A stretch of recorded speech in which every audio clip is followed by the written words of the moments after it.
Hello everyone, it's me Yusufuddin Sarmast. आज बहुत important और सेंसिटिव इशू पे आज हम बात करेंगे, वह है 17 सितंबर 1948 भारत के इतिहास का एक ऐसा दिन जिसे कोई नहीं भुला सकता, और खासतौर पे वो लोग जो कभी हैदराबाद स्टेट का हिस्सा रहे हों।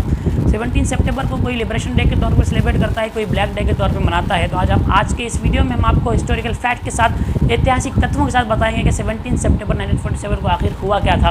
15 अगस्त 1947 को भारत आज़ाद हुआ। अंग्रेज तो भारत छोड़ के चले गए, लेकिन कई सारे इश्यूज़ क्रिएट करके गए जिसकी मार आज तक भारत की जनता झेल रही है। जिस वक्त अंग्रेज भारत छोड़ के गए उस वक्त भारत में 500 से ज़्यादा प्रिंसली स्टेट्स थी, और उस जितने भी प्रिंसली स्टेट्स थे उनके रूलर्स को अंग्रेजों ने ये चॉइस दी थी कि आप चाहे तो पाकिस्तान के साथ शामिल हो जाएं या इंडिया के साथ शामिल हो जाएं या इंडिपेंडेंट रहें। हैदराबाद भी उसमें एक प्रिंसली स्टेट था और उस वक्त की सबसे बड़ी स्टेट थी, सबसे ज़्यादा डेवलप्ड स्टेट थी, और उसके जो रूलर थे मीर उस्मान अली खान, वो अपने वक्त की दुनिया के सबसे अमीर आदमी थे, वेल्थिएस्ट पर्सनस थे। उन्होंने जो है इंडिपेंडेंट रहने का फैसला किया, लेकिन कुछ रीजंस की वजह से 29 नवंबर 1947 को उस वक्त के गवर्नर जनरल माउंटबेटन और मीर उस्मान अली खान के दरमियान एक एग्रीमेंट हुआ जिसे स्टैंड स्टिल एग्रीमेंट के नाम से जाना जाता है। और उसके अंडर में ये डील हुई कि हैदराबाद स्टेट के जो फॉरेन अफेयर्स हैं और डिफेंस है वो इंडियन गवर्नमेंट के अंडर में होंगे, और जो इंटरनल मैटर्स हैं होम अफेयर्स है वो निज़ाम सरकार के निज़ाम गवर्नमेंट के अंडर में होंगे। और इसकी मुद्दत जो है वो 1 साल तक रखी गई थी, लेकिन इसकी मुद्दत पूरी होने से पहले ही 10 सितंबर 1948 को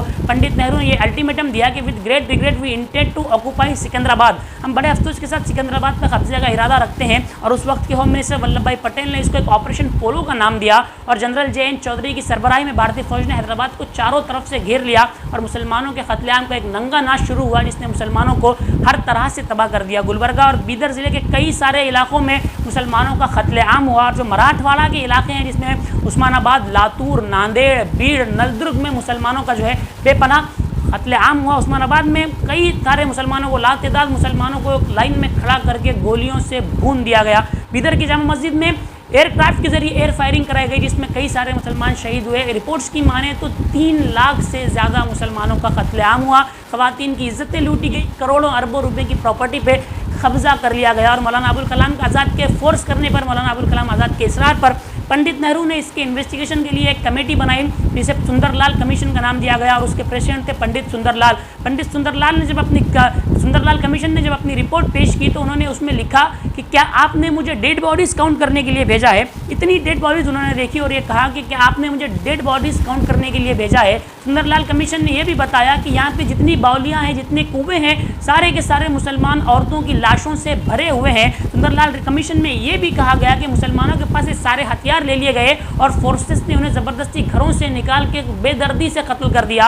और ये भी उसमें कहा गया कि जो कम्युनल ग्रुप्स थे, जो हथियारों के साथ थे, जो वेल ट्रेंड थे, वो लोग भी फोर्सेस के साथ मिलकर मुसलमानों का कत्लेआम कर रहे थे। रिपोर्ट्स की अगर माने तो 3 लाख से ज़्यादा मुसलमानों को जो है इसमें कत्ल कर दिया गया, और आज कुछ लोग जो है इसे लिबरेशन डे के तौर पर सेलिब्रेट करते हैं। इतनी हर तरह से मुसलमान पूरी तरह से जो है खत्म कर दिए गए, इकोनॉमिकली, फाइनेंशियली, सोशली पूरी तरह से जो है मुसलमानों को तबाह कर दिया गया, और उसके असरात से आज भी मुसलमान यहाँ पर उभर नहीं पाए हैं। इस इलाके में आज भी ऐसे कई सारे लोग हैं जो आई विटनेस थे उसके, और आज भी आपको उसकी आंखों देखी दास्तान जो है वो आपको सुना सकते हैं।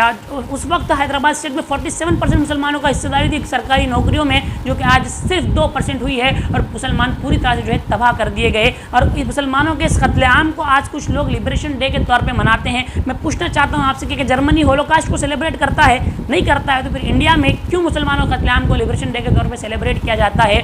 आज 1 नेशन 1 इलेक्शन की बात करने वालों से भी मैं पूछना चाहता हूं कि 1 नेशन 2 लिबरेशन डे कैसे हो सकते हैं, 1 नेशन 2 इंडिपेंडेंस डे कैसे हो सकते हैं। ये सवाल यकीनन जो है सरकार से पूछा जाना चाहिए। और इस वीडियो को ज़्यादा से ज़्यादा शेयर करें ताकि हमारी न्यू जनरेशन को ये पता चले कि कितनी कुर्बानियाँ हमारे लोगों ने इसके लिए दी है।